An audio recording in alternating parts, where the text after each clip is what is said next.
കൗമാരക്കാരുടെ കൗമാരകാല പരിചരണം എങ്ങനെയൊക്കെ ആവണം എന്നതിനെക്കുറിച്ചൊക്കെയാണ് ഈ PDF പ്രതിപാദിക്കുന്നത്. ഈ അഡോളസൻസ്, ഈ കൗമാര കാലഘട്ടം എന്ന് പറഞ്ഞാൽ ഏതൊരു കുഞ്ഞും തൻ്റെ കുട്ടിക്കാലാവസ്ഥയിൽ നിന്നും അവനൊരു പ്രായപൂർത്തിയായ അവസ്ഥയിലേക്ക് എത്തുന്ന ഘട്ടമാണ്. ഈ സമയത്തിൽ അവനിൽ ഒരുപാട് ലൈംഗികപരമായ മാറ്റങ്ങളും അതുപോലെ പക്വപരമായ മാറ്റങ്ങളും കാണപ്പെടുന്നു. ലോകാരോഗ്യ സംഘടനയുടെ കണക്ക് പ്രകാരം 10 മുതൽ 19 വയസ്സ് വരെയാണ് കൗമാര കാലഘട്ടം. ഈ സമയത്തിൽ ഒരു മനുഷ്യനിൽ പലതരത്തിലുള്ള അതിസങ്കീർണമായ വികാസങ്ങളും സംഭവിക്കുന്നു. അവന്റെ ആരോഗ്യപരമായ പല മാറ്റങ്ങളും സംഭവിക്കുന്ന ഘട്ടമാണിത്. അഡോളസൻസിനെ 3 തരം തിരിച്ചിരിക്കുന്നു: pre adolescence, early adolescence, then later adolescence. Pre adolescence പെൺകുട്ടികളിൽ 10 മുതൽ 12 വയസ്സ് വരെയും ആൺകുട്ടികളിൽ 11 മുതൽ 13 വയസ്സ് വരെയുമാണ്.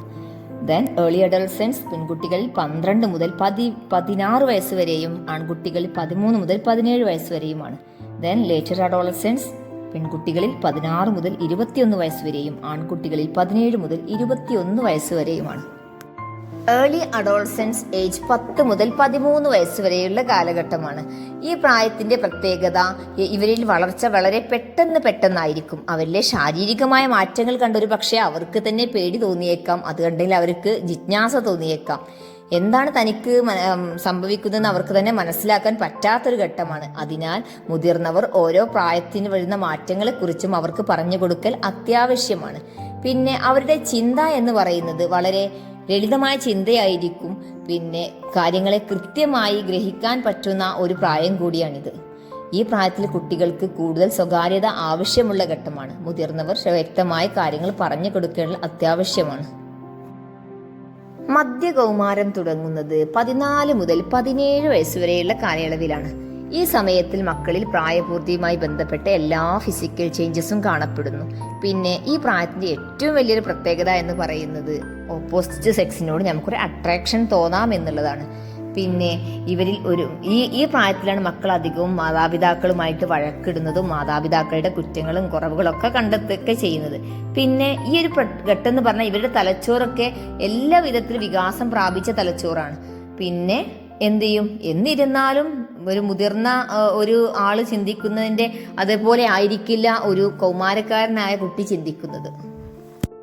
അന്ത്യകൗമാരം വരുന്നത് 18 മുതൽ 21 വയസ്സ് വരെയുള്ള പ്രായമാണ്. ഇത് യൗവനത്തിന്റെ ആരംഭം കൂടിയായിരിക്കും. ഈ പ്രായത്തിൽ മനുഷ്യന്റെ എല്ലാവിധ ശാരീരിക വളർച്ചയും പൂർണ്ണമായിരിക്കും. ശരീരത്തിന്റെ വലിപ്പം, ഉയരം ഇതെല്ലാം പൂർണ്ണമായ രീതിയിൽ നടക്കുന്ന ഘട്ടമാണിത്. തലച്ചോറിന്റെ വളർച്ച പൂർണ്ണമാകുന്നതിനാൽ കാര്യങ്ങൾ നന്നായി മനസ്സിലാക്കാനും പെരുമാറാനുമുള്ള കഴിവ് കുട്ടികൾ ആർജിക്കുന്നു. പിന്നെ എടുത്തുചാട്ടം കുറഞ്ഞ് ആലോചിച്ച് പ്രവർത്തിക്കാൻ തുടങ്ങുന്ന ഘട്ടം കൂടിയാണിത്.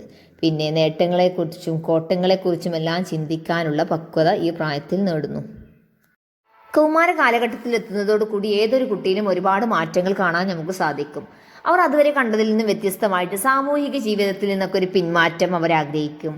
പിന്നെ എപ്പോഴും ഇങ്ങനെ ഒഴിഞ്ഞു മാറി അവരെ കാണപ്പെടും. കൂട്ടത്തിലൊന്നും പെടാതെ അങ്ങനെ ഒഴിഞ്ഞു നടക്കാനാണ് അവർക്ക് ഇഷ്ടപ്പെടുക. കാര്യങ്ങളിലെ ശ്രദ്ധയൊക്കെ കുറച്ച് കുറയും. പിന്നെ വല്ലാത്തൊരു മടിയൊക്കെ അവരെ ബാധിക്കാൻ ചാൻസ് ഉണ്ട്. പിന്നെ ചില എന്തെങ്കിലുമൊക്കെ പ്രശ്നങ്ങൾ, ലവ് അഫെയർ പോലുള്ള എപ്പോഴും എന്തെങ്കിലുമൊക്കെ സമ്മർദ്ദങ്ങളിൽ അവർ അടിമപ്പെട്ടുകൊണ്ടിരിക്കും. സ്വയം നിരാകരിക്കാനുള്ളൊരു പ്രവണത ഈ ഒരു പ്രായത്തിൽ കാണപ്പെടുന്നുണ്ട്. പിന്നെ ലൈംഗികമായ കാര്യങ്ങളിൽ കൂടുതൽ ശ്രദ്ധ, അതുപോലെ ലൈംഗിക ചുവയുള്ള സംസാരങ്ങൾ, അതൊക്കെ ഈ ഒരു കൗമാര കാലഘട്ടത്തിൽ കാണപ്പെടാൻ സാധ്യതയുള്ളതാണ്. പിന്നെ അധികാരത്തെ ചോദ്യം ചെയ്യാനുള്ള കഴിവ്, പിയർ പ്രഷർ, നല്ല കൂട്ടുകാരനാണ് അവർക്ക് ആ സമയത്തെല്ലാം. അപ്പോൾ ആ ഒരു ചോരത്തിളപ്പിൽ എന്തിനേയും ചോദ്യം ചെയ്യാനൊന്നും അവർക്ക് മടി. ശരീരത്തിൽ എന്ന പോലെ തലച്ചോറിലും ഒരുപാട് മാറ്റങ്ങൾക്ക് വിധേയമാകുന്ന ഘട്ടമാണിത്. പ്രായത്തിനനുസരിച്ച് തലച്ചോറിൽ വരുന്ന മാറ്റങ്ങളാണ് ചിത്രത്തിലുള്ളത്. കൗമാരത്തിലെ കാലെടുത്ത് വെക്കുന്ന പെൺകുട്ടികളിൽ കാണപ്പെടുന്ന ഫിസിക്കലായിട്ടുള്ള ചേഞ്ചസ് ആണ്. മുഖത്ത് മുഖക്കുരു കാണപ്പെടുന്നു, കക്ഷങ്ങളിൽ വിയർപ്പ് കാണപ്പെടുന്നു, ആർത്തവത്തിന്റെ ആരംഭമാണ്, ശരീരം ഉയരം വെക്കുന്നു, സ്തനങ്ങൾ വളർച്ച പ്രാപിക്കുന്നു, രോമങ്ങൾ കക്ഷങ്ങളിലും കാൽമുട്ടിലും സ്വകാര്യ ഭാഗങ്ങളിലും കാണപ്പെടുന്നു. ആൺകുട്ടികളിൽ ഉണ്ടാകുന്ന മാറ്റങ്ങൾ: ഉയരം വെക്കുക, മുഖത്ത് മുഖക്കുരു ഉണ്ടാവുക, ശബ്ദത്തിന് മാറ്റം ഉണ്ടാവുക, സ്വകാര്യ ഭാഗങ്ങൾ വലിപ്പം വെക്കുക, കൂടുതൽ വിയർക്കുക, ശരീരത്തിന്റെ പല ഭാഗങ്ങളിലും രോമങ്ങൾ കൂടുതലായിട്ട് വളരുക എന്നിവയാണ്. വൈകാരികമായ പല മാറ്റങ്ങളും കാണപ്പെടുന്ന ഘട്ടമാണിത്. ഈ സമയത്ത് മക്കളിൽ ഏകാന്തതയും ആശയക്കുഴപ്പവും ഉണ്ടാകുന്നു. വിഷാദവും സന്തോഷവും മാറി മാറി വരുന്നു. പെട്ടെന്ന് ദേഷ്യം വരിക, പെട്ടെന്ന് സങ്കടം വരിക, പെട്ടെന്ന് സന്തോഷം തോന്നുക, ചിലപ്പോൾ അമിതമായിട്ട് സന്തോഷിക്കുക, ചിലപ്പോൾ അമിതമായിട്ട് ദുഃഖിക്കുക, ഇങ്ങനെ മൂഡ് അവരുടെ ഇങ്ങനെ മാറിക്കൊണ്ടിരിക്കുന്നു. ആശയക്കുഴപ്പം പലതരത്തിലുണ്ടാകുന്ന ഘട്ടമാണിത്. പിന്നെ കൂടുതൽ സ്വാതന്ത്ര്യം വേണമെന്ന തോന്നലുണ്ടാവുന്നു. ചെറിയ ചെറിയ കാര്യങ്ങൾക്ക് ഇങ്ങനെ അമിതമായിട്ട് വഴക്ക് കൂടുക, വാദപ്രതിവാദങ്ങളിൽ ഏർപ്പെടുക, ഇതെല്ലാം ഈ പ്രായത്തിൻ്റെ ലക്ഷണമാണ്. ആരോഗ്യകരമായ ശീലങ്ങളും ചിന്തകളും വളർത്തുന്നതിലൂടെ കൗമാര കാലഘട്ടത്തിലെ പ്രതിസന്ധികളെ നേരിടാൻ ആർക്കും സാധിക്കും.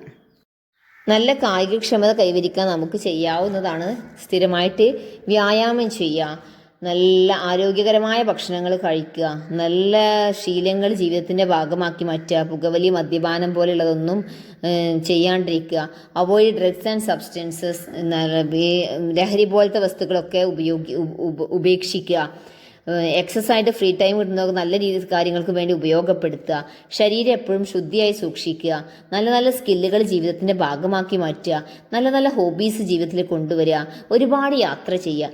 ഇതിലൂടെയൊക്കെ കായികമായിട്ട് നമുക്ക് ക്ഷമത കൈവരിക്കാൻ സാധിക്കും. ശാരീരികമായ ആരോഗ്യത്തെ പോലെ പ്രധാനമാണ് വൈകാരികമായ ആരോഗ്യവും. അതിനായി നമുക്ക് എന്തെല്ലാം ചെയ്യാൻ പറ്റും? നല്ല ബന്ധങ്ങൾ കീപ്പ് ചെയ്യുക, നല്ല പുസ്തകങ്ങൾ വായിക്കുക, പിന്നെ നല്ല പ്രൊഡക്റ്റീവായിട്ട് തിങ്ക് ചെയ്യുക, ക്രിയാത്മകമായ ചിന്തകൾ നമ്മുടെ ജീവിതത്തിൽ കൊണ്ടുവരിക, കാര്യങ്ങളെ കൂടുതൽ ഫലപ്രദമായ രീതിയിൽ ചെയ്യാൻ വേണ്ടി ശ്രമിക്കുക. പിന്നെ നാം എല്ലാ കാര്യത്തിനും നന്ദിയുള്ളവരാവുക. പിന്നെ എന്ത് ചെയ്യണം? നമുക്ക് ശുഭാപ്തി വിശ്വാസം ഉണ്ടാവണം. ഞാൻ ചോദിച്ചാൽ റബ്ബ് തരും, അല്ലെങ്കിൽ എൻ്റെ ജീവിതത്തിൽ നല്ല കാര്യങ്ങൾ സംഭവിക്കും എന്ന് തുടങ്ങി നല്ല ശുഭാപ്തി വിശ്വാസം കൊണ്ടു നടക്കുക. പിന്നെ നാം മറ്റുള്ളവർക്ക് ഔദാര്യം കാണിക്കുക. നമുക്ക് എന്തെങ്കിലും കാര്യം കിട്ടിയാൽ മറ്റുള്ളവർക്കും കൂടി പങ്കിട്ട് കൊടുക്കാനുള്ള ഒരു മനസ്സ് നമ്മൾ കാണിക്കണം. പിന്നെ എന്തെങ്കിലും ഒരു കാര്യത്തിൽ നമ്മൾ സ്പെഷ്യലൈസ്ഡ് ആവുക. അവൻ അതിൽ സ്പെഷ്യലൈസ്ഡ് ആണ്, അവളല്ലെങ്കിൽ അതിൽ സ്പെഷ്യലൈസ്ഡ് ആണെന്ന് ഒരു രീതിയിലേക്ക് നാം വളരണം. പിന്നെ സാമ്പത്തികമായ സാക്ഷരത അത്യാവശ്യമാണ്. പണത്തെ എങ്ങനെ ഉണ്ടാക്കുക, അതിനെങ്ങനെ വിനിയോഗിക്കുക എന്നതിനെക്കുറിച്ചുള്ള സാമ്പത്തികമായിട്ടുള്ള സാക്ഷരതയും വൈകാരികമായ ഇമോഷണലിൻ്റെ ഭാഗമാണ്, ഫിറ്റ്നസിൻ്റെ ഭാഗമാണ്. ജീവിതത്തിൽ സന്തോഷപൂർവ്വം മുന്നോട്ട് കൊണ്ടുപോകാനുള്ള കുറച്ച് ടിപ്സും ട്രിക്സൊക്കെയാണ് കൊടുത്തിട്ടുള്ളത്. നാം എല്ലാവരും നമ്മുടെ പേഴ്സണൽ ആയിട്ടുള്ള ഒരു ജേർണൽ കീപ്പ് ചെയ്യുക, ഒരു വ്യക്തിപരമായിട്ടുള്ള ഒരു പദ്ധതികൾ മുന്നോട്ട് വെക്കുക. നാം ചെയ്യുന്ന കാര്യത്തിൽ നമ്മൾ വിജയിക്കുകയാണെങ്കിൽ നമ്മൾ നമ്മളെ തന്നെ ഒന്ന് അഭിനന്ദിക്കുക, അതുപോലെ മറ്റുള്ളവരെ അഭിനന്ദിക്കാൻ വേണ്ടി പഠിക്കുക, എന്തെങ്കിലും സമ്മാനങ്ങൾ മറ്റുള്ളവർക്ക് കൊടുക്കാൻ വേണ്ടി പഠിക്കുക. എന്നും പുതിയ പുതിയ കാര്യങ്ങൾ പഠിച്ചെടുക്കാനുള്ള ഒരു ടെൻഡൻസി നമ്മളിൽ ഉണ്ടാവുക. നമ്മുടെ കയ്യിൽ നിന്ന് വന്നെടുക്കുന്ന ഓരോ മിസ്റ്റേക്സിനും അതൊരു പാഠമായിട്ട് ഉൾക്കൊണ്ട് പുതിയ പുതിയ കാര്യങ്ങൾ പഠിക്കുക, സെൽഫ് ലേണിംഗ് അതിൽ നിന്ന് ഉണ്ടാക്കുക തുടങ്ങി വളർത്തുമൃഗങ്ങളെ പൂന്തോട്ടമൊക്കെ വെച്ച് പിടിപ്പിക്കുക. അതിലൂടെയൊക്കെ നമുക്ക് ഹാപ്പിനെസ് കണ്ടെത്താൻ പറ്റും.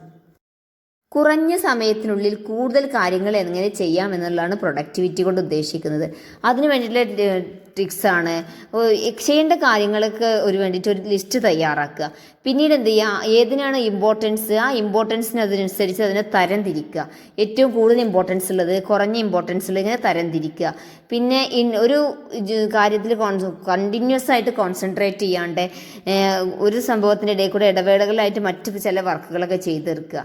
പിന്നെ ഒരു റിലാക്സ് ചെയ്യുക, ഉറങ്ങേണ്ട സമയത്ത് ഉറങ്ങുക, ഉണരേണ്ട സമയത്ത് ഉണരുക, പിന്നെ ഇടയ്ക്കൊക്കെ ഒന്ന് റിലാക്സേഷൻ കൊടുക്കുക. അവസാനമായിട്ട് പറയുന്നത് ആശയവിനിമയം നടത്തുമ്പോൾ നാം ശ്രദ്ധിക്കേണ്ട കുറച്ച് കാര്യങ്ങളാണ്.